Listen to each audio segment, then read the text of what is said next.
All right, we are live on Restless Reece number 3. I'm the mouth of the North, Andrew Reece. We are broadcasting from the Reece Report. And I have with me the coach, Tim Roach, a basketball savant, as Stephanie likes to say. And you see, I I don't needed know. some help today. Oh, you don't know about that? Coach, you got to give yourself more credit. You see? Maybe I so. needed a little help today. There's a lot to talk about. So, NBA trade deadline happened. There's a lot of trades. The Raptors made two significant ones, or two, maybe two.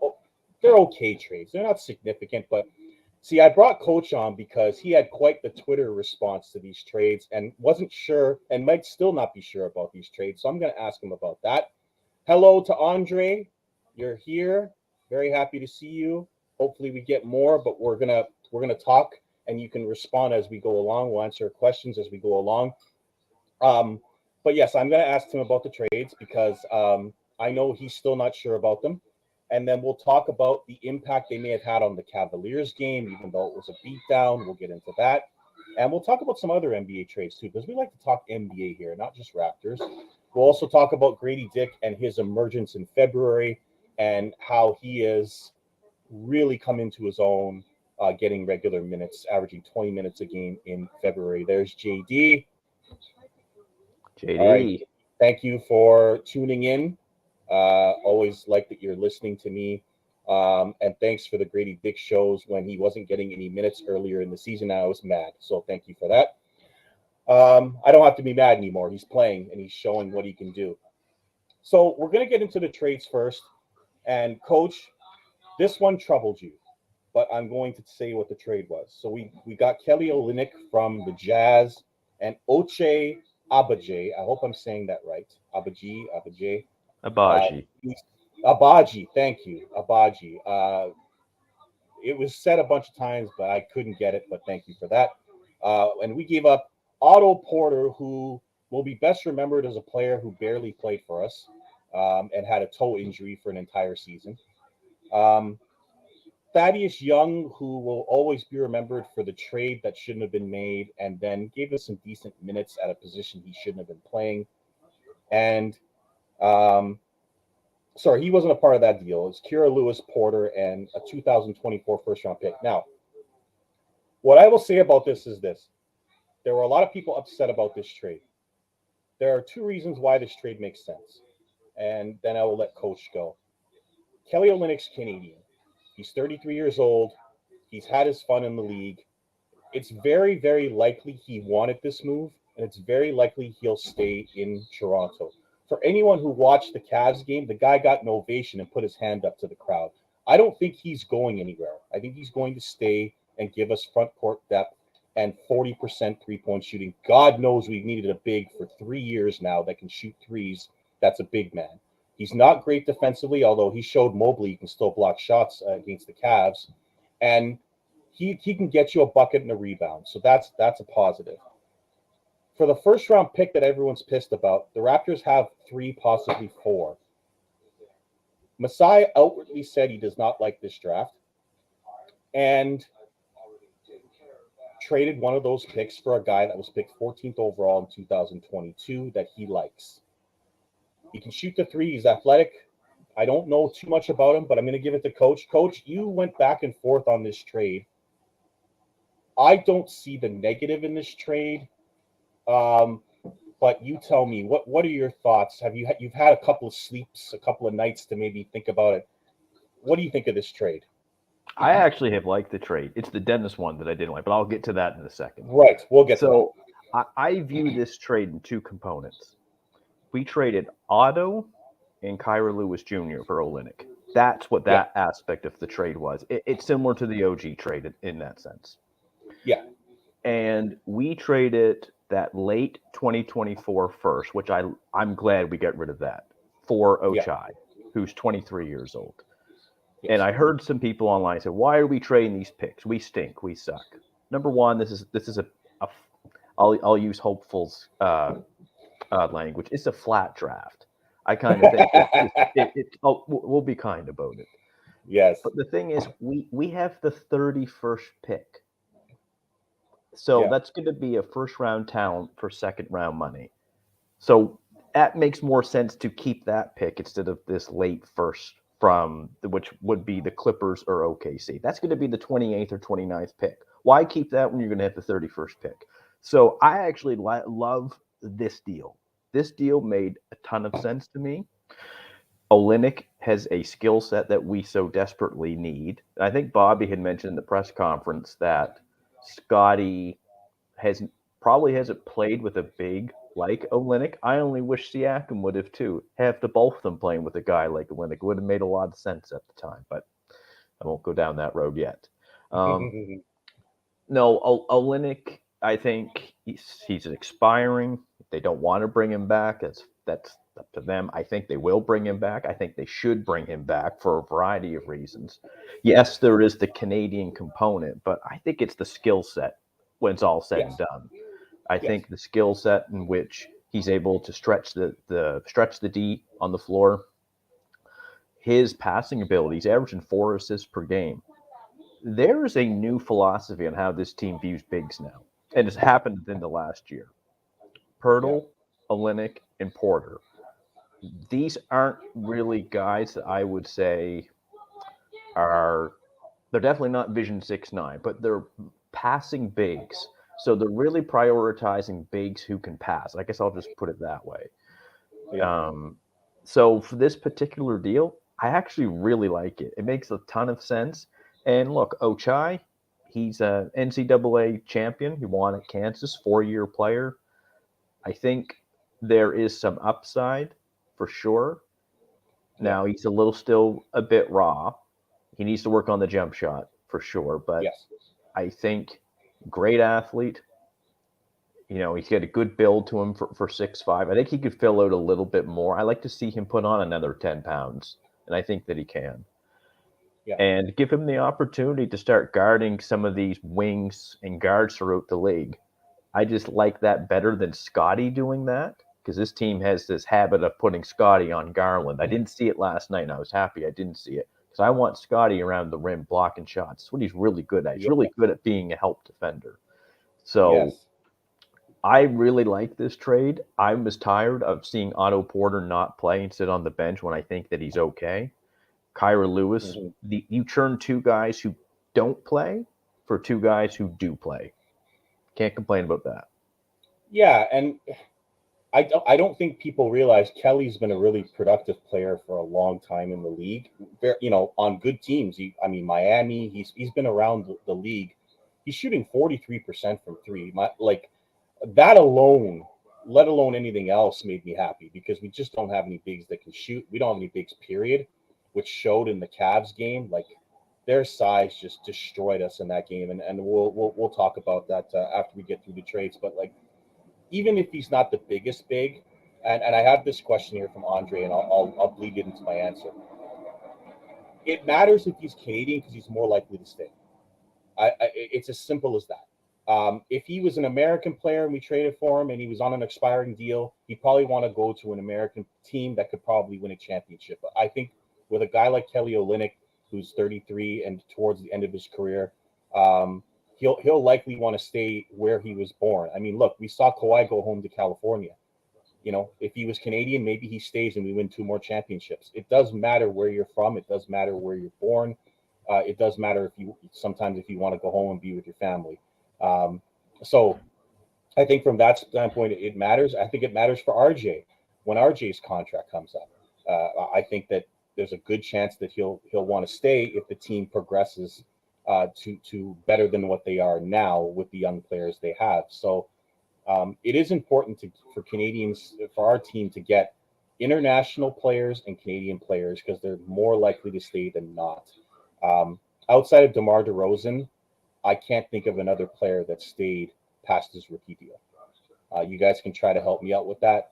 But Siakam. outside of him, Siakam, yes, Siakam and DeRozan are the only two players that I can really. I mean, Kyle Lowry stayed, but like Kyle Lowry was past his rookie deals and stuff. We traded for him, and he was a little bit older.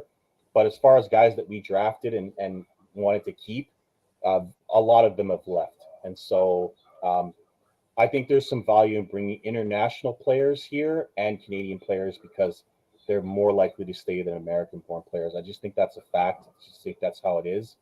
But we'll see what happens with Kelly. And let's face it, if he leaves, it's not the end of the world either because we're going to have $60 million in cap space, and we'll explain why we have that much cap space with our next deal. Now, here's the deal. Yes, go ahead, Coach. Well, I think it's a good question that he asked. So if you're from Los Angeles and you're a really good player, do you think the Lakers and the Clippers are going to covet that player? Or do you think there's more of a sense to want to go home, i.e. Kawhi Leonard? Here's the benefit with this with us. If you are from a country, not just a state or a city, but a country, there is that notion that you're going to have an opportunity to sign guys who are Canadian. Whether they come to the Raptors or not, it's different. But it's going to put you in the ball game to sign some of these guys. Sorry, that's yeah. And I think it's a great thing to have, and it shows the growth of Canadian basketball, especially on the men's side. The women's side's already been good for a while. Yes, and so it's a benefit. He's 33. I mean, maybe if he was younger, it'd be a different story. But I think that it's a good place for him to end his career, and he'll be productive here. So we need productive power forwards, guys. We've needed it for a while, and all of a sudden we're really short of bigs. So that it happened so quickly. So let's get into the next deal. This deal confused me, Hopeful, Coach, just about everybody who saw this deal didn't know how to react when it first happened, and that includes me. I had to really dig to understand this deal. So the Raptors got rid of Dennis and got rid of him quickly, along with Thaddeus Young for Spencer Dinwiddie. Now, Spencer Dinwiddie makes $20 million, and Young and Schroeder's contracts combined for $19 million. So it was a salary swap. Now, at first I thought, okay, Spencer will play for us. But that didn't last too long because about an hour later, he was released from the Raptors and then signed with the Lakers almost immediately. Dennis played for Brooklyn, had a 15-point, 12-assist game, which is kind of funny, but we'll see how long that lasts. So Dinwiddie's a Laker for $1.5 million. We saved that money by not keeping him. It just seems a little strange that you would want to save a $1.5 million bonus on a trade that you made. But we know Masai likes to save his money. Now, I wasn't sure. It just confused me. But then I realized, okay, with all these moves, we're going to have a lot of cap space. The only issue with the cap space is what I just talked about. It's a lot more difficult for us to sign free agents for many, many reasons. Tax reasons, the country, American-born players. There are a lot of reasons. Here's another reason. 5 of the major free agents are Raptors, former Raptors. They're not coming back. So the only way this makes sense is if Masai is positioning this team for a major trade with draft picks involved. If that doesn't happen, I don't understand this move. Coach, that's my best guess. You give it a try. Yeah, I was on its surface when I first dropped. I loved it because Dennis's 2-year deal, Spencer Dinwiddie's 1-year deal. Just you have until the end of the year, fine. I think it gives the impression like, we're getting off cap space, but we're still trying to go make this a season. We're trying for the play-in. And they included Thad Young. Thad did his best the last 10, 12 games. Appreciate his efforts. So on its surface, like Dinwiddie, I thought would have been a pretty good fit off the bench. He's a guy, he can get really hot and score 35 for you some games. I know the numbers are down this year. He don't play a lot of defense, but I think you had said nobody else does on this team either. No, we don't play defense on the Raptors. A lot of teams don't. It's just this new age of basketball. Yeah, but this is the no defense era. Yeah. But when they said, oh, we're going to buy him or waive him, I didn't. This is where it's beyond says this front office just makes no sense sometimes, and I 100% agree. You have him for another 3 months. Why don't you use him? Yeah, right. If he complains, well, big deal. You're here for 3 months and then you're gone. See you later. So I really did not make sense of that. I know they want to try more Scotty at point guard, Okay, you could still do that. Dinwiddie's a combo guard. He plays point guard and off guard. I just didn't like how we gave up Dennis Schroeder for nothing. We lost Fred VanVleet for nothing. So there's our two quality NBA guards that you lost for nothing. You couldn't even flip Dinwiddie to get something else. Dinwiddie was Yeah. going to be a big commodity on the trade market. Like he just signed with the Lakers.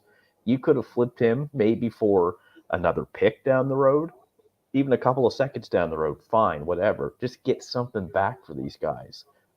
Yeah. It's really frustrating because the same thing happened last year at the deadline. But we got Pirtle. It was like, great, we finally get a 7-footer on the team. Now let's go address the backup point guard issue with Fred. Fred was playing a ton of minutes and getting hurt all the time. And we had Malachi Flynn and Banton backing him up. And you saw how that went. Yeah. So I'm like, oh, okay, let's flip him. We get a backup point guard. But no, this team doesn't do anything like that. We got to make things really complicated when we don't have to. The move Yeah. on its surface was great when you got Dinwiddie's contract back for Dennis. And then they go and flip him. Like I just, and then last year they never ever get a backup for Fred. That was the year they were trying to do something, which would have made a ton of sense. And now it's full rebuild. So Yeah. this front office is so hypocritical at times. Like, oh, we do our work in the off season. Yet you've done 3 years of work in the last month. Yeah. Make it make Yeah. sense. The math ain't mathin', man. Again, I use the dominoes theory a lot, guys, and stay with me on this. When you hit one domino and there's a bunch in front of them, the other dominoes are going to fall. This is a culmination of multiple mistakes made by the Raptors and waiting far too long to trade their assets. Yep. That is what this is. So when you see trades like this, it's a result of either making mistakes or waiting too long to trade your assets.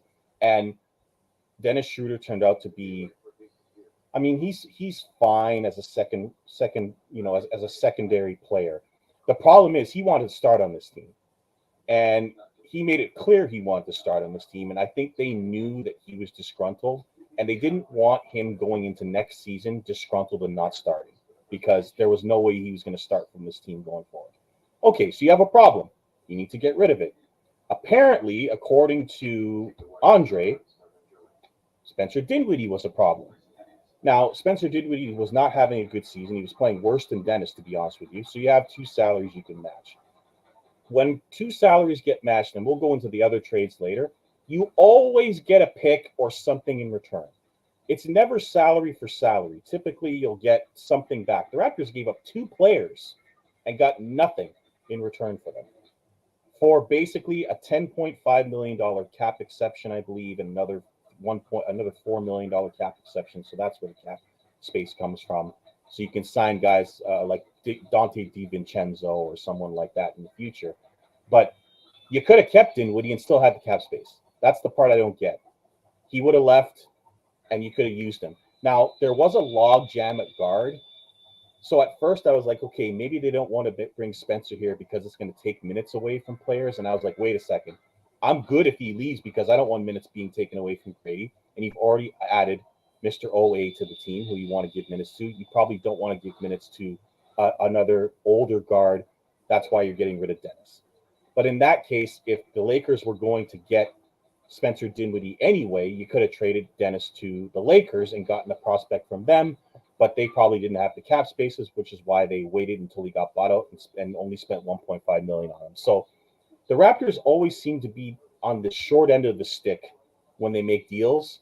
It's over the last 3 years, and this deal kind of showed that in spades. So it goes back to we don't know what the front office is doing, and that goes from trading to re-signing guys to how they play the guys they currently have to the coach that they chose. It's just I could go on forever, and it's just dominoes going down each and every time something is done. The OG move worked out for the most part. New York's happy with Precious and OG. We're happy with IQ and RJ, but I think there was a lot of luck involved in that because IQ and RJ were problems for the Knicks, and OG was a problem for us because he wasn't going to stay, and we weren't going to pay him $40 million. So that worked out. But every other trade, we seem to be on the short end of the stick. So Masai, a lot of people are praising him and giving a lot of credit. I like the Kelly Olynyk move. I have no problem with that move, but the Dennis move is puzzling, to say the least. Maybe he wanted to get rid of Darko's friend so that he would be more generous with minutes to other players. I don't know, Coach. Certainly possible. And you don't have to say to us. David Thorpe said, "Well, it seems like your coach is in love with your point guard." I might be paraphrasing a bit, but basically what he's saying is it's kind of strange that Dennis Schroeder's playing a ton of minutes right now, and the team is going nowhere. And this is when Dennis was starting at the time. This is before they got Quickly and RJ. But the best of all these deals, the OG deal was the best that they've had so far because you got two young with upside players. The Kelly Olynyk deal is the second best deal that they've done. Yes. The Siakam deal was one of the worst that they've done. And the Schroeder deal makes, once again, no sense. I think Hopeful and Beyond had this conversation. I can't remember. Maybe it was Hopeful who said this. He said it's like one person did the deal with Olynyk, and that was really thought out and stuff like that. And then the Schroeder deal is like, we'll just throw this together and with no thought around it, and then boom, we'll just get this done and over with. It's like you studied for one test, but you didn't study for another test. That's what these two deals look like to me. And you could break it down like in the OG and the Olynyk deal. You can really break it down in a couple of aspects, but like this Schroeder deal, I get it whether you like Dennis or you don't like Dennis. He's still a quality NBA guard in the league, and to get nothing for him. Yeah. I'm going to answer this quickly, Andre, and understand that I'm pretty sure Coach will co-sign on this. When you make a flip, you always have the next move planned in advance. So, for example, if you're trading a 1-for-1 and you're doing a trade where you know you want to get rid of another player, one of two things happens. You either have a third team involved, which happened on every other trade that got made at the trade deadline. If you notice, almost every trade had 3 or 4 teams involved. So that way you don't have to worry about flipping a guy because you're going to run out of time by the 3 p.m. hour. Or 2, you don't make the deal until you have a flip partner. The Raptors did this knowing they were going to release Dinwiddie and save the 1.5. That's the problem we have. They had no secondary plan. They had no plan to flip Dinwiddie, right? It's not about time. If you want to make sure you get the most out of a deal, you add a third team so you can make the salaries work. We saw the Knicks make a deal where they added 4 players to make up the salary so they could get Boban and Bogdanovic. 4 players they did not want, that they were happy to get rid of so they could match the salaries and then work out draft compensation. That's how you make a deal when you want a player that makes a certain salary and you also want to get compensation back. The Raptors didn't do that. They did this to get rid of Dennis and Thaddeus Young, who they were no longer wanted to give minutes to, or a guy they were never planning to play on the team, or a guy that never planned to play for the Raptors. That's called bad asset management. Coach, you want to add anything to that? Yeah, no, I would have gone in with a plan. I'm not trading Dennis if I don't have a plan for Dinwiddie. I'm like, Dennis, if you want to know, well, you're going to be here for the next 3 months, and then we'll trade you in the offseason. I would have rather have done that because even a game like last night against Cleveland, you had a very difficult time trying to score the basketball. You could have used just a little bit more experience out there. And if I never had a plan in place to flip Dinwiddie to get something else in return, even picks, even something, I wouldn't have done it. I just said, no, Dennis, you want to complain? We don't care. I think he's a professional enough guy to say, okay, fine. And he still would get minutes with Darko. He still would get 30 minutes a night. Exactly. He was going to play no matter what. Yeah. And they did the same thing with Bruce Brown. The reason, and Hopeful, I'll give Hopeful credit for this. Hopefully he joins us soon. But we didn't trade Bruce Brown because the idea is, even though he's on an expiring deal, there's a team option. And we can trade him for more at the draft or in the summer. You could have done that with Dennis. I mean, Dennis is going to the Olympics too with Germany. He's going to raise his value again when he goes there. And another team is going to see that and say, hey, he's playing for this tanking Raptors team. Maybe we should trade something for this guy. Instead, you got nothing for the the MVP of the FIBA championship and possibly a valuable player in the Olympics. Like, Good it just point. doesn't make sense. It doesn't make sense at all when you have the guy in a 2-year deal and it's an affordable deal. I mean, granted, he's burned a lot of bridges in the NBA, but the Lakers were interested in him, as far as I know, a few days ago, and they ended up picking up Dinwiddie that you caused that you helped the Lakers get for 1.5 million. So I don't know. It doesn't make sense on a lot of levels other than clearing up space, and that space may not even be used. So, it's a strange one to say the least. I want to go over. Sorry, Coach. Go ahead. No, just quickly. I know this is all about Scotty a little bit too. How Scotty wants to play point. Yes, Fine. absolutely. He can play point per se, but if you had Dinwiddie plays off ball. You just played Yes. more Scotty on the ball. I'm sure Dinwiddie wouldn't mind setting up, to be the recipient of a Scotty Barnes transition pass or half court pass. So you still could have done that if you wanted to. But Yeah. yeah, this Dennis deal, I really didn't like how you lost two players and you got nothing for them. Especially for one of them is a quality NBA player. That's what irritates me the most about this one. Yeah, I mean, obviously we were going to. I mean, Thaddeus Young was no longer going to be here after this season. I mean, No.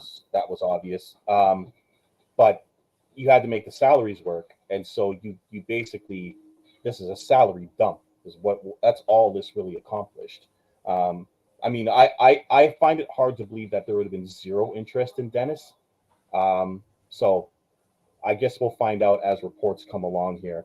Um, I, just a fun little deal that I want to mention because just quickly, Andre. Yes, it's possible Dennis asked to leave quietly because he wasn't starting anymore, and they didn't want that in the locker room. Yes, that's a possibility. You still could have done better than did Winnie for both of them and not getting any compensation whatsoever. Not even second round picks. There were players that went for multiple second round picks that are not as good as Dennis. So there's no excuse for that. Delano Benton, who is a favorite among Raptor fans, was traded to Portland. I don't even think anyone realized that. So all the people were pissed off about him going to Boston. He's now a Portland Trailblazer. Maybe he'll get some minutes over there. But I wanted to mention some of the other deals, and the reason why I want to mention these deals is because they were significantly better than the deals that were made by Masai. So I'm going to get into the Knicks deal. Boban, who could have went for a lot more last year. I was hearing 2 first rounders. Detroit waited too long to trade him. He got hurt, got older, still shooting 42% from 3. He's an excellent scorer who can't defend a lick. But I mean, what the Knicks gave up were salary filler and Quentin Grimes. That's it, right? And 2 second-round picks. Now, think about this. Detroit traded Bogdanovich. They didn't get a first. They got 4 players they're not going to use and 2 seconds. It's a horrible trade. But they had to get rid of Bogdanovich because he wasn't coming back and he's 34 years old. Right? Now, the fact that they didn't get a first is really bad. But even still, they got 4 players in 2 seconds. What do you think, Coach? Is this a good move for the Knicks? I mean, they have a lot of defensive players, but I guess they needed some more offense because of the injuries to Julius Randle. Brunson is back now, but what do you think of this move for the Knicks? They got rid of players they weren't using.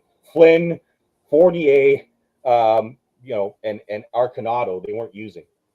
Grimes they were, but not very much. So it makes a lot of sense, right? Absolutely. Leon Rose had the best deadline of any executive in the league by far. Yeah. And here's the beauty of it. They never gave up any first round picks at all. None for OG. They gave up nothing. They gave up second rounders and players. They still have all their first round picks that if they want to go make the big move, now it's got to be in the summertime if they decide to go and do that now. But they have a lot of defense, an OG, Mitchell Robinson.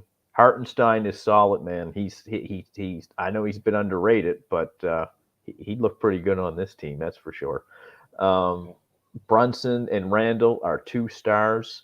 Brunson's having a really, really good year for sure. They have shooting. They get DiVincenzo.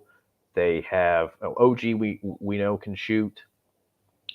So I think the Knicks now you've added Bogdanovich and Alex Burks, who are two guys who can space the floor for Brunson and Randall. I think they've done a really, really good job.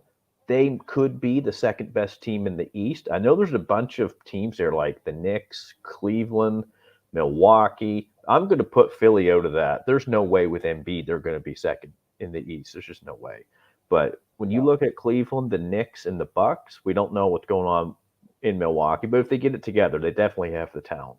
So those three teams in the East, it's going to get really interesting. Kudos to the Knicks for making moves, and they still have all of their draft capital, their good draft capital as well. I think Leon Rose, A+, what he did at the deadline. They have draft capital to make another major move if they want. More draft capital than the Raptors have. So that in itself is interesting. That the better team and they have more draft capital, which tells you that Leon Rose is doing a great job. They may get Mitchell Robinson back as well, who was a major contributor in the Cavs series when they knocked out the Cavs last year. So he was. They're going to have more coming. So that Knicks Cavs improvement trajectory in the East is really going to be interesting. How it upsets the apple cart in the East. We have the clear number one in Boston, and then we have a bucket load of teams that could be two. And right now, because the Cavs don't seem to ever lose since December, they're in second. I mean, I've never seen a team like this. Is Nelly said it yesterday.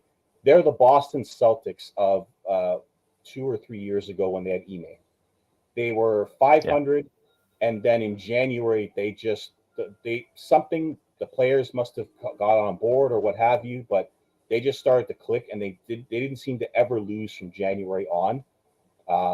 So that's the Cavs right now, and the way they looked against our Raptors, oh my goodness! Like, I think you said it yesterday. A bunch of people said it yesterday. We tried, but then I added we were way overmatched.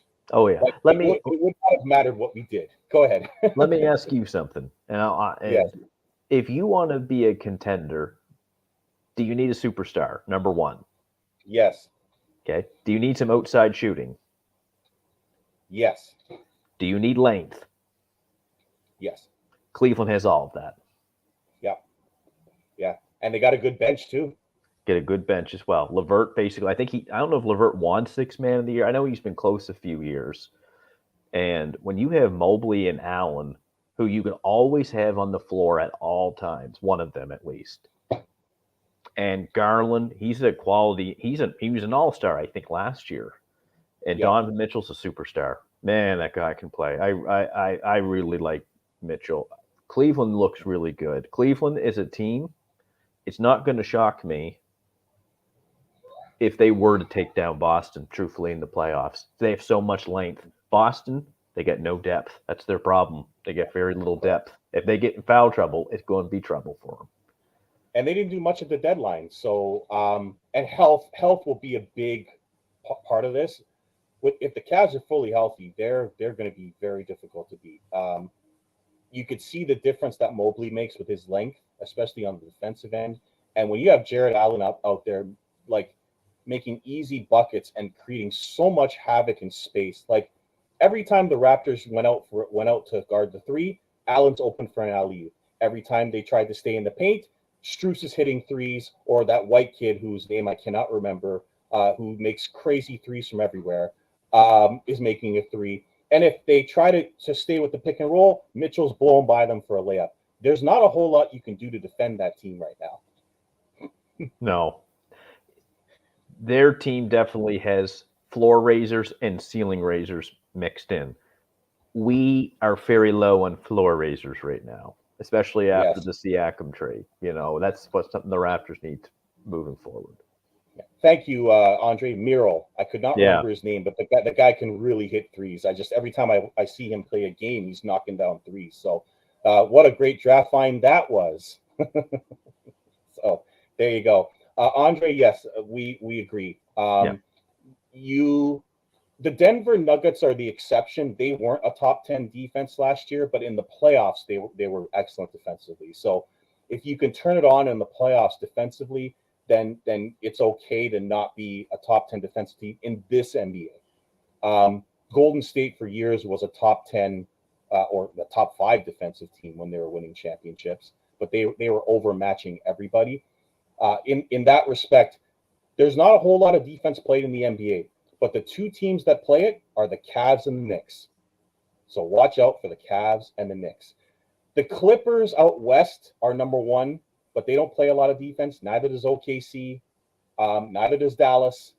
So Denver still, of those teams, probably plays more defense than those teams, but they don't have any defensive specialists. So it's a lot of offense out west. In the East, there's some defensive teams. There's some teams that can play some defense. So it'll be interesting to see how that works out in the playoffs.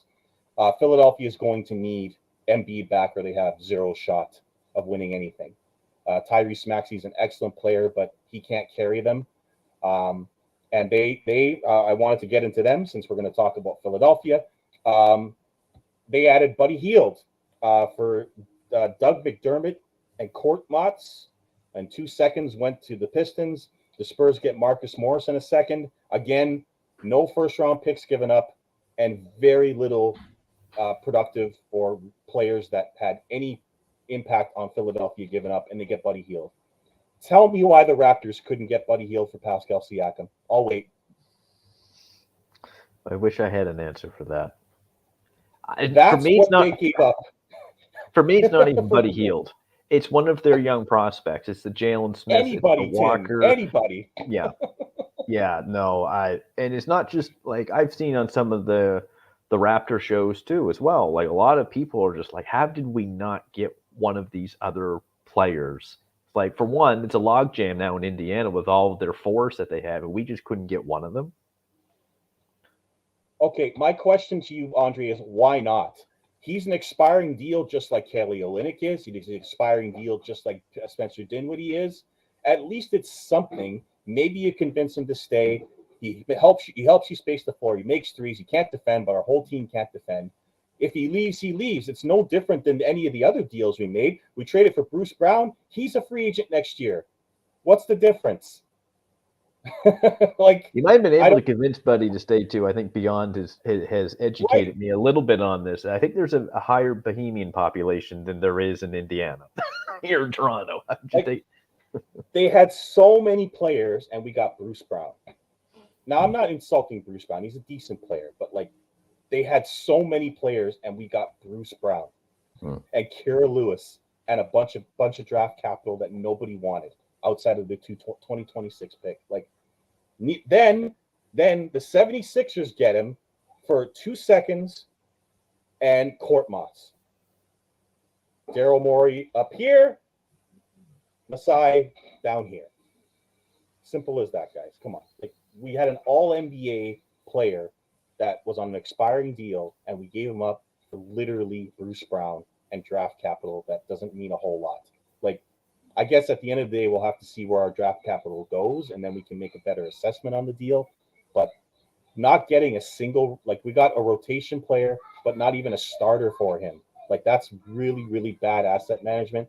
And if they knew they weren't going to re-sign Pascal to either the max or to the super max, then they should have traded him last year when we were 23-30, along with Fred VanVleet, who we lost for nothing. All those Messiahites out there that think he's a genius and still thinks he's great.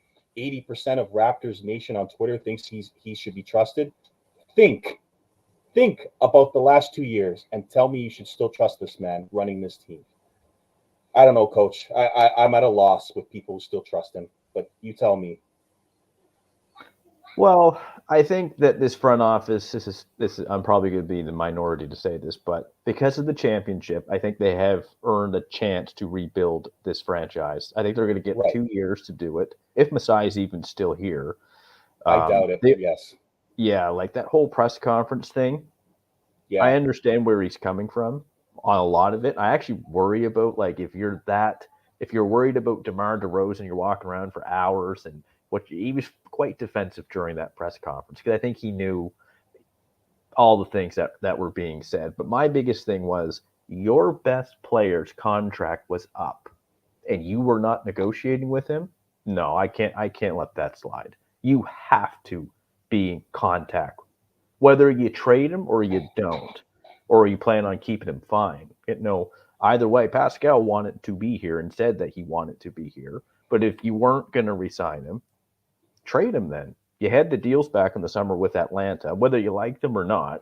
The Atlanta deal is better than this Indiana deal right now. I can guarantee you I that. know. And you I would have had know. some guys that fit more of the timeline, higher end prospects. Like it was Hunter and Griffin. Maybe you get Buffkin, or maybe you take Griffin out and put Buffkin in. Because the drafting of Buffkin for Atlanta made 0 sense when they already had Trae Young and Murray, and they signed Patty Mills. And Buffkin, I don't even know if he's playing in the NBA yet. But No. a lot of this just did not make sense. But we are where we're at right now. Well, we'll get into the Suns deal. They got Royce O'Neal from the Nets.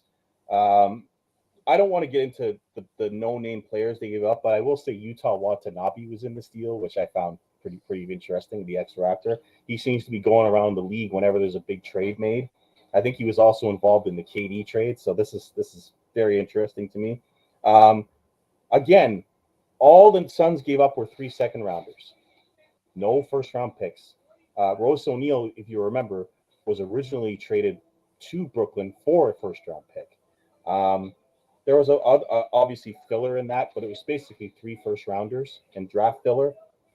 Nice move by the Suns. They get a center who can start over Nurkic or play with Nurkic, a guy who can defend because God knows the Suns can't defend.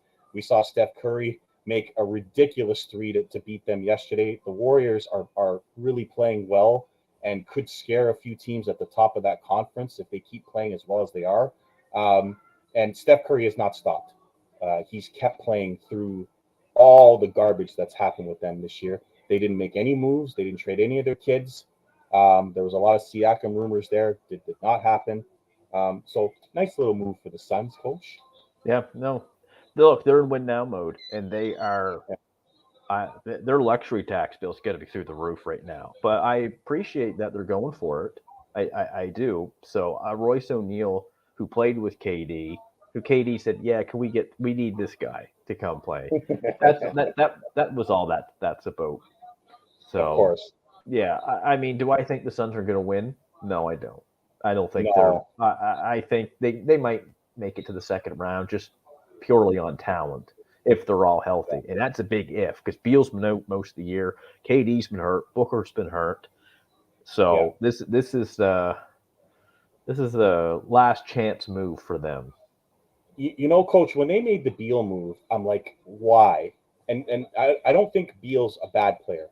You already have a KD who's injury prone and it's getting up there in age. You have a Booker who's a really good player but gets hurt a lot. Then you trade for Beal who has back problems, ankle problems, getting up there in age, and you traded away all your draft capital. I'm like, you have no defense, you have no bench. It's like Hopeful brought this up with me when we talked privately. It's just like I don't think the way to win a championship is with 3 super players. I know Golden State did it, but they had a system that allowed them to do it. I just don't think that you're going to be able to win championships with 3 superstars anymore. What are your thoughts on that? Yeah, it's going to be very tough. I think the league is very much about parity today, and you need it. And I think Denver showed that a little bit last year. They had a very good starting line. Mind you, you can make the argument Jokic is the best player in the world. If you want to make that argument, fine. Sure. You get a guy like Jamal Murray who, in the clutch, very good. They had Bruce Brown, oddly enough, last year, who was really integral to that championship run. Yes. So they built their team internally, and they just tried to fill out the bench with pieces that complement Jokic and Murray. But it wasn't just, let's go get one more star. It's, we're going to add 4 or 5 pretty good players that are controllable and affordable. So I just think that's where the NBA's moved. I think you're right. Like the era of LeBron, Wade, and Bosh, I don't, for cap reasons, that's not going to work anymore. Correct. Right. I think that if you look at this at the Nuggets, they needed a fully healthy Jamal Murray who can be a star/superstar when he's fully healthy. Outside of that, it was a bunch of depth pieces. And I think that you're going to need more depth than just three guys that can score going forward, especially with the new CBA. But we won't get into that too much. But but it's a nice little move for the Suns. Um, hopeful. Uh, yes, he talks when the smaller trades are made. I agree. Otherwise, Bobby's very inconspicuous with his absence. But it also might be that that Masai is somewhere in France or, you know, scouting. That could be Scouting possible. Saloon or Sir. Yes, Masai's not always in Toronto, people. Um, yeah, yes, exactly. Because Masai took the heat already. That's right. He can do the easier moves. Yes, yes. Um, So yeah, a nice little move by the Suns. I still don't think they're winning a championship. Um, I don't think they can beat the top teams in the West. So we'll see how that goes. Um, I wanted to mention Beyond's team, the Dallas Mavericks. They made a couple of really nice moves. Again, coach, it just drives me nuts. Daniel Gafford, like again, why couldn't we pick up Daniel Gafford? But I digress. He goes to the Wizards. Sorry, the Wizards trade him to the Mavs for Rashawn Holmes and a first round pick. Now, would we have freaked out about a first round pick for Daniel Gafford? Probably. But it's better than trading Spencer Dinwiddie for Young and Schroeder and nothing else. Um, you know, nice little depth move by Dallas. And they also, before you comment, they also made a move for PJ Washington, a player that we all talked about picking up in the offseason. And now he's a Maverick. And I believe they both played in that game against OKC, and Dallas absolutely annihilated OKC. So clearly that move was a positive for the players that play on that team, for Luka and Kyrie. Um, Again, we could have had both of these players, coach. Like, what do you think of these moves? I love them for Dallas. I thought they were great. I thought Gafford, they need one more big, especially with Lively. He's a rookie, but you got Gafford, who I think is a really good. I don't know if he's starting for them or not. Maybe he's a bench piece, but either way, I think he is. He'll bring interior toughness, which they need. PJ Washington, you can make an argument he might be one of the best deals or trade pieces of the deadline. Why Dallas getting him? He's on a really controllable contract. I think he's making $13 to $15 million a year, same as Gafford, by the way. Yeah, And they're both under yeah, like 26 years old or something like that. So they fit Luka's timeline. PJ Washington certainly can stretch the floor. Gafford brings in the interior toughness. I think Beyond's team, they did really well at the deadline, just like they did at the draft too. I remember when they drafted Lively, great pick. oh Omax man, in time, Omax, yeah, he's going to be one of those guys that guards 1 through 4. So I really think they're building something in Dallas. Because for a while, it just felt like let's just go spend a bunch of money and yeah, try to make it make sense. But now it seems like they're doing their homework a little bit more, like having good drafts and and good trades anyway. So yeah. I think what they did was good. And why couldn't we pick them up? Flexibility. Flexibility, mouth. Now, Dallas did go up two first for this, but you gotta understand, guys. The other deal was PJ for Grant Williams, Seth Curry, and a first round pick. You gotta understand, the Dallas Mavericks are in a different situation than us and a lot Yes. of teams.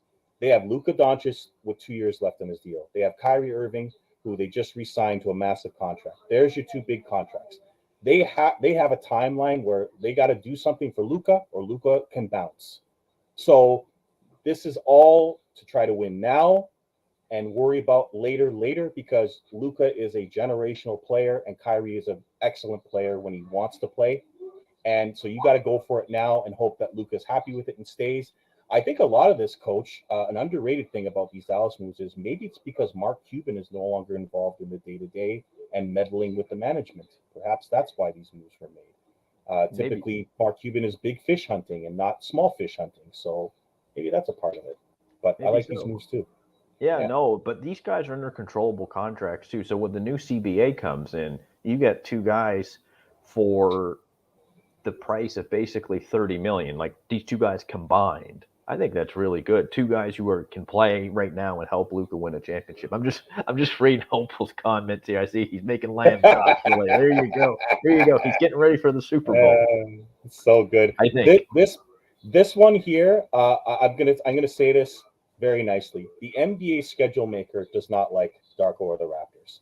They win 2 in a row, and we get the freaking Cavs, who are the best team in the NBA since December 15th. It's like no chance. No chance you're getting that third win. No pizza for you. No pizza. No cheese pizza. No vegan pizza. No meat lovers pizza. No deluxe pizza. You ain't getting no pizza. Nope. We got the pizza Nazi. That's the schedule maker of the NBA. Like, geez, But we will talk about what's up next for the Raptors soon, because the Spurs are coming up, and maybe after that we can find a way to win 3 in a row. But I wouldn't hold my breath or save my hunger for that pizza. It doesn't look like it's coming anytime soon.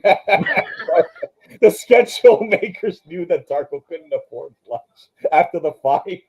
Yes, of course. Oh, yes, indeed. Before we get into the Raptors, I do want to mention the OKC deal, which Coach wanted to talk about, or not Coach, Hopeful wanted to talk about. They basically get Gordon Hayward for a bag of chips, but let me mention the players' names so I don't insult them. Davis Bertans, who's barely played this year and has been a contract that's been traded around the league for about 4 years now. He's been in Dallas, Washington, San Antonio, and now OKC. Like, that contract's going to be traded around forever until it's done. Trey Mann, who OKC really liked and didn't want to trade before, but now doesn't need because they have Case and Wallace and obviously SGA. Also Giddey, who looks like is going to be staying for the next little while. We'll talk about Coach's friend Dort, and if Masai can find a way to get him out of OKC because they're guard loaded over there. Well, we'll see. Maybe that's the move that's going to happen in the summer. I know I'm getting your hopes up, Coach. I shouldn't do that to you. They also picked there's a couple of other guys and 2 second rounders. Once again, OKC gives up none of their first round picks, even though they have 59 until year 2030. They only give up 2 seconds for Gordon. I originally did not like this move because Gordon Hayward's hurt all the time and is currently hurt right now. But then Hopeful discussed it with me and basically said, listen, they're giving up nothing to get a guy who can come off their bench and really score. Okay, sure. It works. What do you think, Coach? I thought that was the second best move, I think, of the deadline, was getting Gordon Hayward on OKC. Now, obviously, there's a ton of risk that comes because he's hurt all the time. But when he's playing, he's 15, 5, and 5. He can score a bit. He can rebound a bit. He can pass. He's a pretty good shooter. He can offer them a little bit of experience. Now, they did not get the big that they so desperately needed because they got Chet, and that's about it. So I think another reason why this move made a ton of sense, and I've kind of spoken a little bit with you, but also beyond it, Hopeful a bit. They got a lot of contracts coming up the next 2 years. Hayward's expiring deal can help you re-sign, Chet or Giddey if they want to keep him. But Jalen Williams, there's a lot of guys they have coming up who are really good, who are going to command a lot of money when you're going to try to extend those guys. So this just makes a ton of sense just in terms of that. People had laughed at me when I said, well, can we offer Bruce Brown for Lou Dort and Jang? And people were like, why would OKC do that? Because they have a ton of guys coming up on rookie extension. You can't pay everybody. Pay everybody. I said this about Memphis 2 years ago. I said this about Memphis. You can't pay everybody, so someone's going to get dealt. Well, they dealt Tyus Jones. They traded who's the other player they traded there? They had to get rid of a couple of players. Steven Adams just now. They had to get rid of his contract. So you can't pay everybody. Dylan Brooks went to Houston. So they can't pay everybody. So yes, there will be a chance to get at least one of those players out of OKC. And could that player be Dort, the Canadian, coming to Toronto? So we can have the full Canadian team here. Other than Dylan Brooks, so we could have everybody here from Canada almost. Possibly. I mean, OKC is going to have to make some decisions at some point. And they have the draft capital to replace a Josh Giddey, a Lou Dort. But they're so loaded. Jalen Williams, like they are such. Even the players that didn't end up on their team that they drafted for other teams were brilliant draft picks. Like if you go back and look, OKC drafted brilliant players for other teams as well. Like it's just they know how to draft. They're excellent. Sam Yes, they Presti's don't. very good at it. Oh, absolutely. Yes, hopeful. I wish you were here to talk about this, but I don't believe OKC pays the tax. No, they don't. But he's saying no. once you're able to re-sign these guys, like they once they're ready to compete, they'll pay. They might pay the tax, but this is revisionist history. And yes, let's remember they had KD, Russ, Harden, and Ibaka, and they didn't want to pay an extra $5 or $10 million for Harden. Correct. And they traded him. And if they had kept Harden that next year, they probably would have won the title or two. Yes. So absolutely. My only thing is with OKC's ownership, they have a history of being really cheap. Hopefully they don't do that again because they get some nice building blocks with obviously Shea and Chet and Jalen Williams and Case and Giddy. I don't know. It's up in the air with him, but plus there are other gajillion picks that they have coming up as well. Yeah, I understand as well, Coach. Hopeful the point that Coach is making. I just wanted him to make the point. Josh Giddey is probably the player they want to get rid of, but it might be tougher to get rid of him as opposed to the other players that teams may want. But yes, that's probably the guy they want to get rid of. But he has issues. I don't have to get into those. People. Yeah, that's going to be tough to trade him now. Yes. Yeah. I mean, he's a fine player. He's not. He played well against us. So he's just kind of a player you might want to get rid of because of issues off the court. He's a bit of a PR problem. Yes. Yes, Andre. You do need to be at the cap floor for the minimum, but if you're over, then you have to pay a tax. And I don't want to get into the new CBA, but yes, tax penalties are going to be more serious, which is and they're doing that to combat super teams. So without going into too much detail, you're only likely going to be able to add 2 supermax deals to your cap, not 3, unless a player takes less, which is what happened in Miami when they did the Beatles. But yes, basically, you're only going to be able to add 2 max contracts in the future, and you also can't trade multiple firsts like you did in the past, which will prevent teams like the Lakers from trading all their picks for Anthony Davis and so on and so forth. So that they're trying to curb that to help small market teams. Don't know if it's going to work, just like the 65 game rule, which is still debatable. I will say that Tyrese Halliburton looked great last night, making flip passes and skipping up and down the court. So I guess his hamstring's okay. But I'm not going to get into that debate right now because I don't want to fight people. Let's see here. Oh, okay, Andre, I understand. I understand what you're trying to say here. They do now.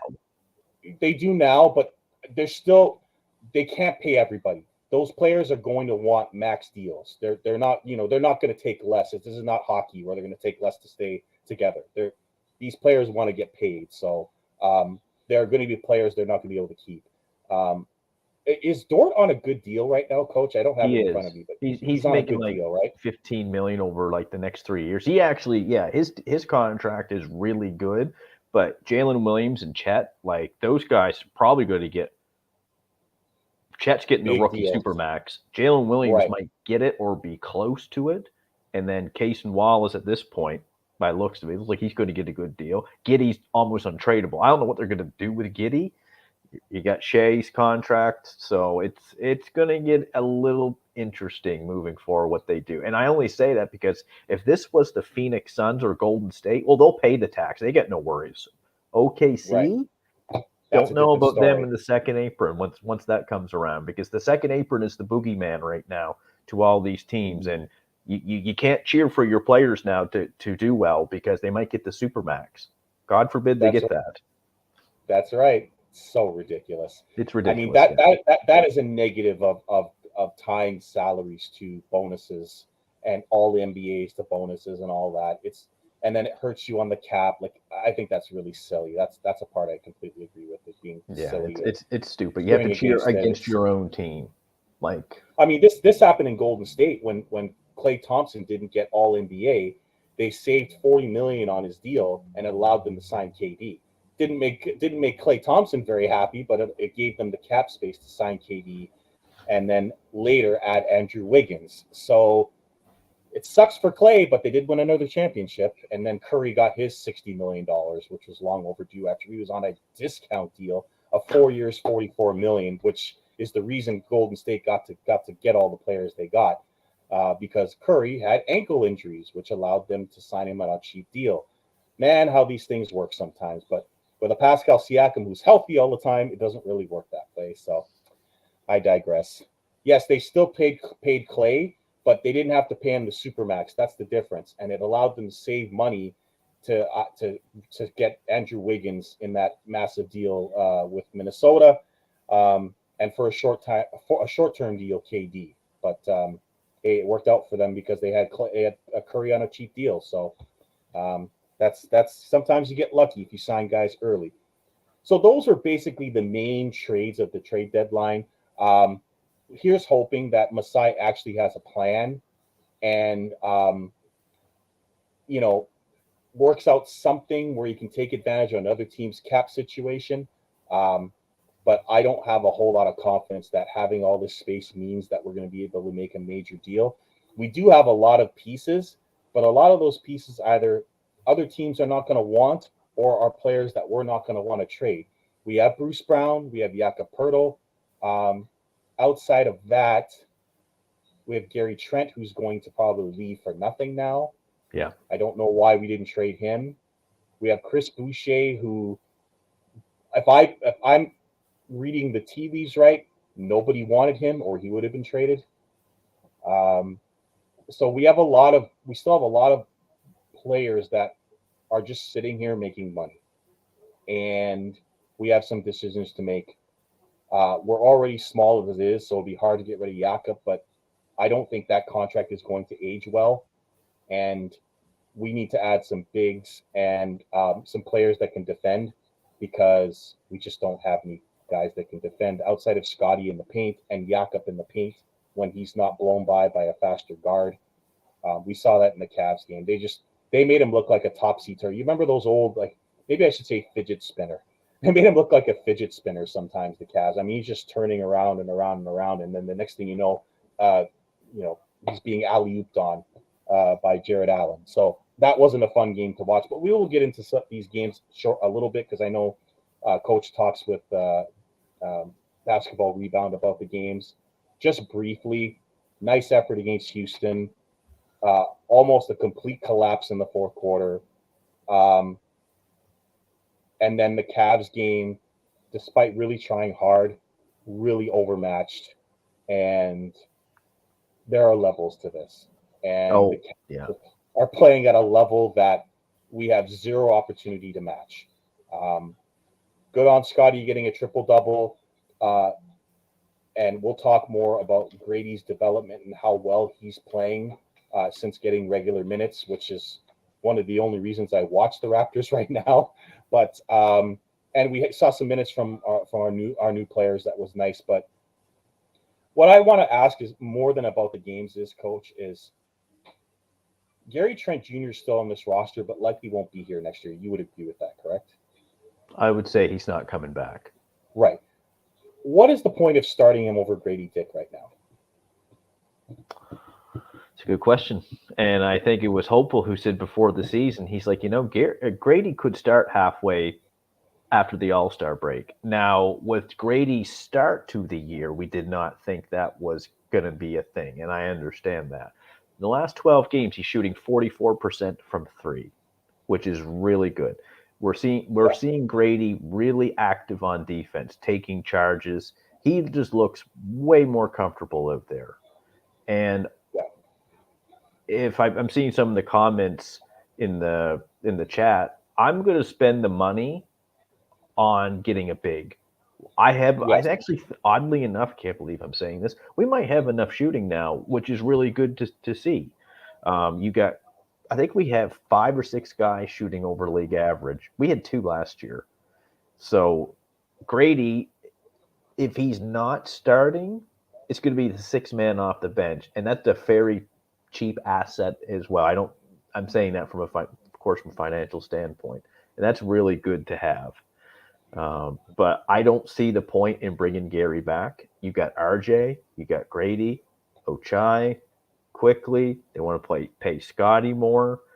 Nomura might be back. Who knows? I don't know if he'll have a Maybe. big market. You might be able to get him on a fairly cheap deal. They got Still got Cheatham on the roster. He doesn't play, but he's still there. Javon Liberty Freeman. I think they're kind of Yeah, interested in him. I hope they are. It just doesn't make sense for Gary to be back on the team. And like you said, it's too bad they're going to lose him for nothing.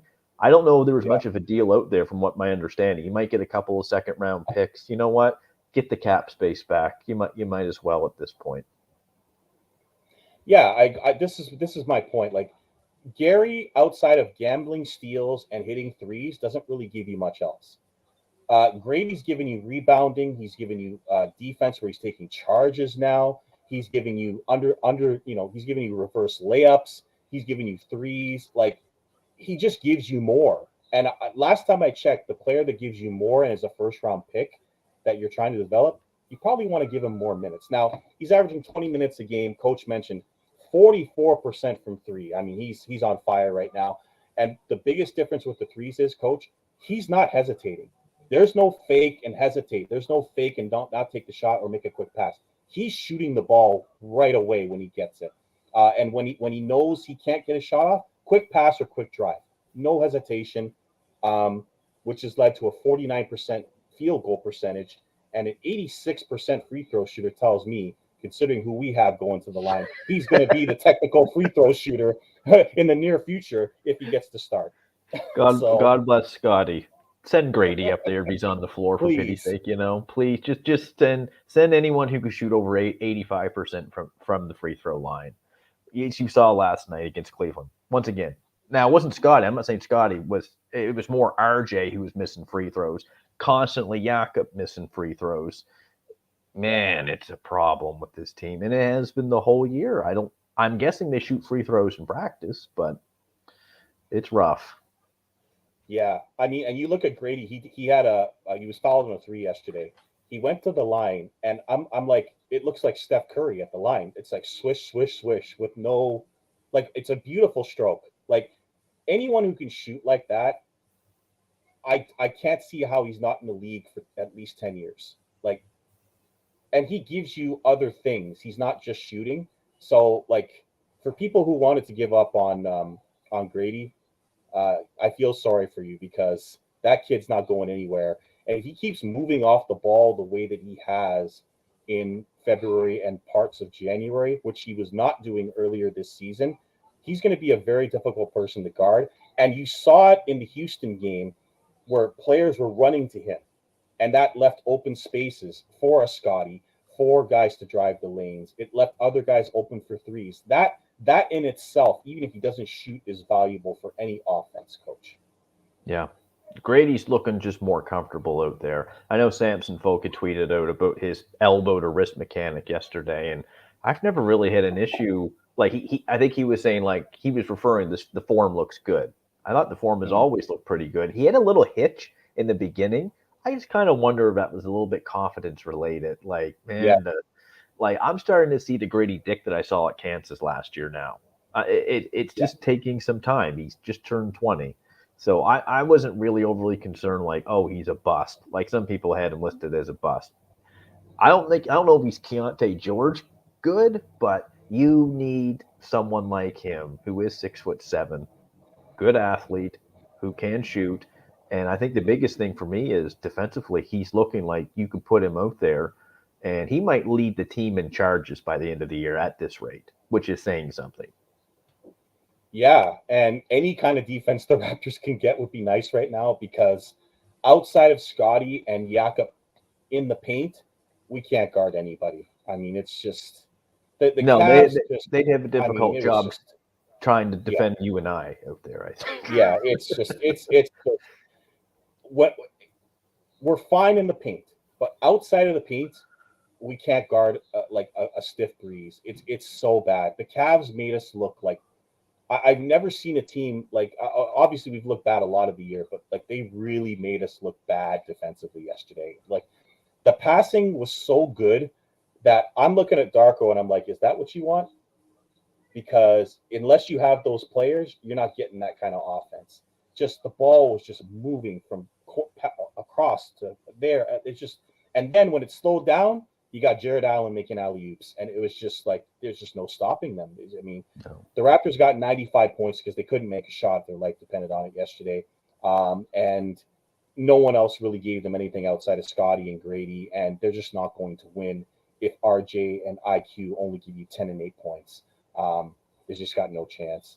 Um, Unfortunately, they're trying to outscore teams. They did play well defensively against Houston until the fourth quarter when they couldn't score.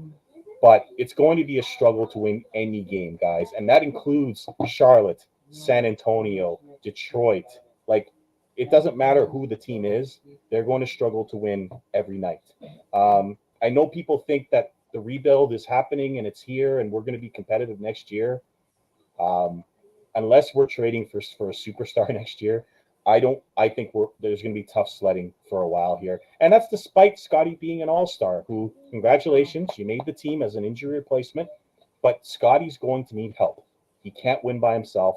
He's not a guy that's going to carry a team. I'm sorry if that bothers some people out there, but he's not that guy yet, and we're not sure if he will ever be that guy. But he can't carry an offense and he can't carry a team. Sorry. Coach, what are your thoughts on that? I mean, I'm happy for Scotty too, but it's like, you know, I think people are going crazy because he got named an all-star replacement. I'm very pleased that he did. From a numbers perspective, he deserves it individually. Yeah, Now, yeah, typically, the all-star selections have always gone to players who are on good teams, and they decide to right. go, let's go with Trae Young and Scotty, which you lost two bigs for the East, so you added one, and then you added Trae Young. Trae Young should be on that team. The guy's averaging Yeah, he should. Oh, 29, he 10. should. Look at Sabonis, for pity's Absolutely. sake. He's like seventh in Oh God, MVP voting. He's not even on I the. know, Could you I imagine if know. Scotty was the top 7 in the MVP voting and he wasn't on the All Star team? Yeah, What would Sabonis this has a fan bigger base beef do? than exactly. Scotty Yeah, has a bigger beef than Sabonis. That yeah, you know. Oh, sorry, um, Sabonis has a bigger beef than Scotty. Yeah. yeah. So yeah, I mean, every good player needs help. I think they got something with Scotty and RJ. And I'll say quickly, quickly's got to get stronger. You know, Yes. no pun intended. Yes. He's quick. We're fine there, but he's got to get stronger. He's got to get better at finishing around the hoop. So I think this draft that's going to be coming up, they need to prioritize high potential guys. You need floor raisers. We got some guys right now who might be able to raise the ceiling of the team. Gradey Dick, for example, he's a ceiling raiser. Yeah. Koloko would have been a ceiling raiser on this team, but now you're probably looking for a talent who's going to raise the floor of this team because we don't have enough of those now, especially with a guy like Siakam gone, and I'll say to a degree OG, but mainly Siakam. It's time to find a guy or two who can really has that high end talent. So I'm gonna say a name that I never thought I would say, but it's been going around Twitter. This is not me endorsing this guy's, but I'm gonna mention this guy's name because there's been a lot of talk about him, and that's Zach Edey. We have obviously picks that are low in the draft. Um, has he done enough to prove that he can play in the league and be an effective center? Uh, it's the foot speed and the mobility. That's what's going to come down to. We already There you go. we can't expect this guy to stretch the defense for 3. One of the reasons Yeah. Pirtle is in the league, still a fairly good center, is defensively. He is pretty good. The numbers do show. I get it. He gets bullied sometimes inside. Mobility wise, Zach Edey, that's how he's going to survive in the league. Now, inside, he takes up a lot of space, which in a sense on offense can be a really good thing. What happens when he runs into uh, an Anthony Davis? What happens when he runs into Porzingis? Better example. When you got to take Zach Edey away from under the paint. Now, Nick Nurse did something not the year before in FIBA. Because in FIBA, you can play zone. And I don't think there's the defensive 3 in the key, which was perfect for Zach Edey. Doesn't have to leave the Yeah. paint. and you can't do that yet. You can't do that in the NBA. So just a lot of the rules in general in the NBA make it very tough now to have a guy like Zach Edey, and the style of play is very difficult. If Zach Edey played 20 years ago, yeah, then no issue. Sure. Today, Yeah. yeah, don't know, but Will he play for Canada in the summer? probably. Okay, because maybe FIBA, maybe that game is more suited to him, or just Canada needs a big. I think more so Canada. Canada needs a Right. big, but go with he's improved even this year. He might win. He's probably going to win National Player of the Year again. Take Yeah. that guy on your team. You just do. Yeah. Is there a big that you have? I know we haven't gotten too much into the draft yet. It is February though. I have looked at some players, and I'm going to cover players in future shows. But like, is there a big that you may have looked at that is suitable for the Raptors? Because it seems like they're not going to draft a guard now. They have too many guards, so they've got to find a big in this draft. Other than Kyle Flipkowski, is there another big that we could get low in the draft? I think the guy that you liked last year, Kalel Ware, I think his ability Yeah. to stretch the defense. He's having a very good year at Indiana. I think he just needs a different situation. I think he's going to be around at that pick. I'm looking for someone who has a chance to get you 2.5 to 3 blocks per game, which is tough. Koloko actually was that guy in a sense. Yeah. Yeah. I know there's a kid from Baylor who he's about 6'10", really good athlete. Maybe it's possible that he ends up there. Hopeful and beyond are going to laugh at this, but I have this kid from Cameroon, Ulrich. I can't pronounce his last name. I will butcher it, but man, that kid's got talent, and he's shooting 38% from three, and he's 6'11". So they don't know, is he going to go to USC or go to the US to play Division I college ball, or is he going to go to the league? Because he has that option either way. And I'm thinking, gee, I get that 31st pick. Do I want to swing for the fences on this kid? Because I would think about it. Another project. Some projects are worth investing in if you know that there's high end talent. And look, yeah, I think the 905 system is going to be used a lot more over the next couple of years, which it should be. Yeah. I guess the question is chances they're trading these picks or actually using them, Coach. What do you think? I know I'm not asking you to go on Masai's head, but chances that these picks are used in the trade are actually used in the draft. Let's say we keep our pick, the 6th pick. I think you should use that. Anytime you get a top 5 or 6 pick in the draft, I don't care if it's flat or if it's generational, use it because you're going to find the best talent there. Now, if they use that pick, I could see them maybe trading that Indiana pick and maybe that 2nd round pick then. If they don't, if let's just say the pick conveys and they get their own pick back for 2025, I could see them drafting someone at 20, 21, and maybe they keep the 2nd round pick. Who knows? I think they're definitely keeping 1, and 2's a possibility. 3, no way. Even if they get that pick and they have all 3 picks, there's no way they're keeping all 3 of them. I think that would be silly to do. Even if you traded one of them for next year's draft, it's fine. Yeah. I think a big move is coming with all that cap space in those picks. Like, I think a normal GM's mind would think, and this is not Masai because he's not a normal GM's mind, but creating all that space and having that many picks screams big move. Then again, OKC's in that position. The Knicks are in that position. So, like, the only difference is they don't have the cap space. So, like, it screams big trade coming up for a significant player, but with Masai, you never know. So before we go, I just wanted to mention the schedule for next week. They play the Spurs at home. The return of Pascal Siakam on Valentine's Day. The schedule maker once again finds a way to make games at the most interesting dates and the most interesting times. And then we play the Nets on Thursday in a back-to-back, and then the Hawks on Friday. So that's, of course, those are after the All-Star break. We only have 2 games before the All-Star break, which is the Spurs and the Pacers. So no, there will not be any pizza parties before the All-Star break. And I don't think we're beating the Spurs and the Pacers. Maybe we'll beat the Spurs, but the Pacers, I have a hard time believing we'll be able to beat them again. We did beat them earlier in the year by a point in Toronto with all of our old players on the roster, aka Pascal Siakam, OG. This is a completely different team. Even though the Pacers can't defend, I think they win that game, and Pascal has a big game coming home. But how about the Spurs, Coach? Can we beat the Spurs? Like, is it possible? Can we beat them at least? Yes. No, I think we can beat them at home. It's going to be interesting. And last time we played them, OG guarded Wemby, which there's like a foot height difference, but he did a fairly good job actually guarding Wemby in that game. And Scotty, as we know, went off at the end of the game, making some big time shots. So I really hope they win that Spurs game.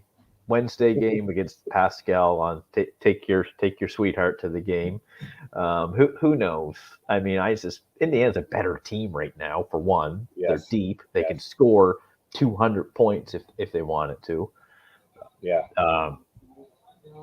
That's going to be a more difficult game to win. I mean, it'd be great if we did win, but I don't suspect we're going to.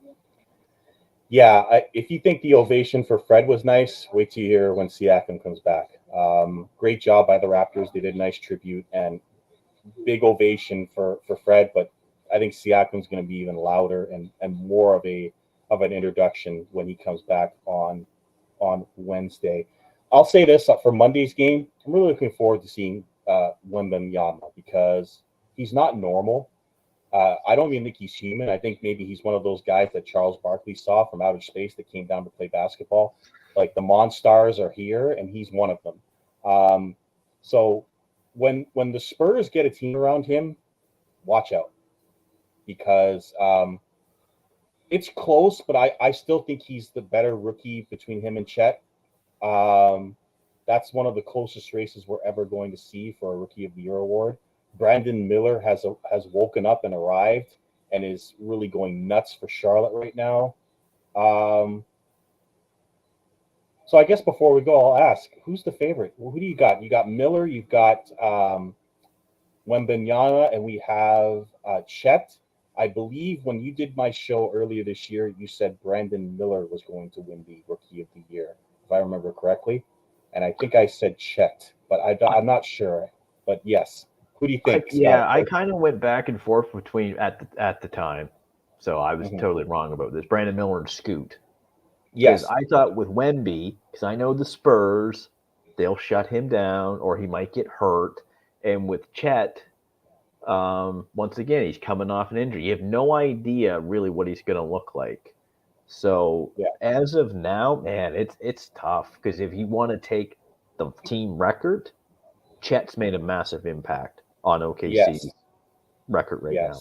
If you want to say like, okay, but Wemby is out of this world, you can make that argument. I don't think it's a lose-lose. I think if it was me, Chet might have the advantage, and that's because of the team record. I still think that kind of matters a little bit. The year that Scotty won it, Raptors finished 5th, and Mobley got hurt towards the end of the year. I'm not sure if the Raptors were better than Cleveland that year. Maybe they were in record wise. And that's the case. If that's the case, then Scotty definitely deserved that aspect of it as well, not just his play on the court. So I think Chet will get it, but if Wemby gets it, I'm not gonna cry over it. That's for sure. You got two unbelievable talents. Wemby's generational, and Chet, maybe he's got a chance to be like franchise kind of talent. But that's why last year's draft, generational. Next year's draft, probably, I guess he's more of this Cooper Flag, Ace Bailey kid. Franchise, don't know about generational. This year's draft, it's hopeful, says flat. Yeah, there's not a whole lot there, and it's been really hard looking for guys that I think will make an impact right away. Outside of Dalton Connect and the Baylor guard, whose name escapes me. Jacoby, I think his name. Jacoby, yes, Jacoby, and Mr. Flipkowski, who should make an impact right away. outside of those guys and Cody, I believe Cody Williams, those are the only ones that I've seen that could. And Kelly Aware we'll see, but like making an impact right away, I only see 2 or 3 players in that draft that are right away, bam, making impact right away players. So this is going to be a project draft, which should make Masai get very excited wherever he is right now. Yeah, but I'll say this: France is pushing out a lot of talent lately They the are. last few years because you got Sarr in this draft, who's French, the Saloon Yep. kid, who people seem to be quite high on. If this Saloon kid is 6'11" and he's shooting 38% from three, and his game is starting to improve, you might want to take a chance on him if he's there at 14, 15. I don't know if top six, but if he's there at 20 with that Indiana pick, I would really consider it because you need floor raisers right now. You need guys with high-end talent. Ron Holland, who was the biggest talk for a year now. Now, he's not going number one this year, but, Ron Holland's still pretty good talent. He could be a floor raiser on this team, but I think there's some development, that's for sure. Yeah, there are some intriguing players. There just isn't that game changer. Like this draft had a lot of players that right away could impact the league. I even think someone like the Atlanta prospect there, Buffkin. Buffkin, I believe he could have played like this year if it wasn't for Atlanta's guard situation, and if they have traded DeJounte Murray, he would have made an impact this year. Oh, he's smooth, man. Buffkin's really smooth. Yeah. Right. So there are some players that aren't playing that probably could have made an impact this year as well. Scoot Henderson's been kind of a disappointment, but just he can't shoot the ball, and he's going to need to work on his jumper. But there's been so much. Koulibaly's been great. Like there's been a lot of the Walker twins have been great. Like pretty good. We saw the Skywalker from Houston, Cam Whitmore. He's having a great last month or so. And he was drafted 27th. Like this draft was loaded with talent, and loaded. It really is unfortunate we just didn't have the draft capital and we gave it away for Jakob. A move that might be regretful for years to come. I could understand maybe if it was lottery protected, but top 6, that's rough.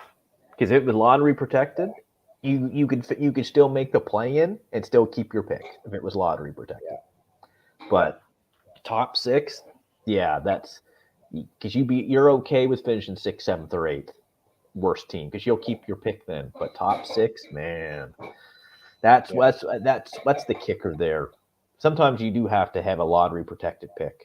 Like do what the Knicks did for a few years there with Detroit, or Detroit did with the Knicks, because Detroit could have lost their pick to the Knicks. Yeah. Not a good year to do that, but luckily they have protections on it.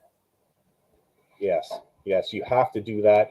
You have to protect yourselves. I mean, not everyone's going to make a trade like the OKC did, getting SGA and 1 million picks for Paul George. Like, I'm not saying Paul George is not a really good player, and he is, but he's injury prone, and there was a very high possibility that it could work out for OKC, and boy, has it ever. I mean, OKC is winning a championship in the next few years because the other teams are going to get older, and OKC is really young, and they're only getting better. And they drafted Cason Wallace. Like, how do you get that lucky to get Cason Wallace in this draft? Like I said, guys, go through that draft. Keontae George, I'm missing some names. There's so many good players in this draft. It's ridiculous. And even some players that were drafted aren't playing well, like Bryce Sensabaugh, are going to have chances in the future to prove themselves. A couple of players you were high on, the kid from UCF, hasn't really played, but he has potential as well. So after the Olynyk trade, I did read that they're going to give him an opportunity now to play. Right. I think he was doing fairly well in the G League, and they should give Olynyk's 32, 33. Give this kid who's like 20 years old a chance. Yeah, Utah's got a nice young team too. Watch out for them. They have a lot of picks as well. So that's what it just irritates me so much, because that's what the Raptors should have been doing 2 years ago, and they decided to give teams chances that really didn't have a chance to win the championship. So, Derek Lively, yes, I'm missing names. There's so many. GG Jackson, coach. My guy. He's my guy. Oh I think man, some where people, did he go? Third I think year? some people thought I was silly, but I'm like, no, number one high school prospect, and he's six Oh eight, and man, he can score. Like I get it, he's a little immature. Well, who isn't when they're 18 years old? And yeah, he just turned like 19 this year. looks good in Memphis, eh? Looks good. Yeah, no, that's the type of talent that you take a swing on, and I wish the Raptors would have. Not maybe not so much with that 13th pick, but you go get another pick, and you're like, okay, he's the guy we're gonna develop, put in the 905, and by the end of the year, we're gonna see what he's got.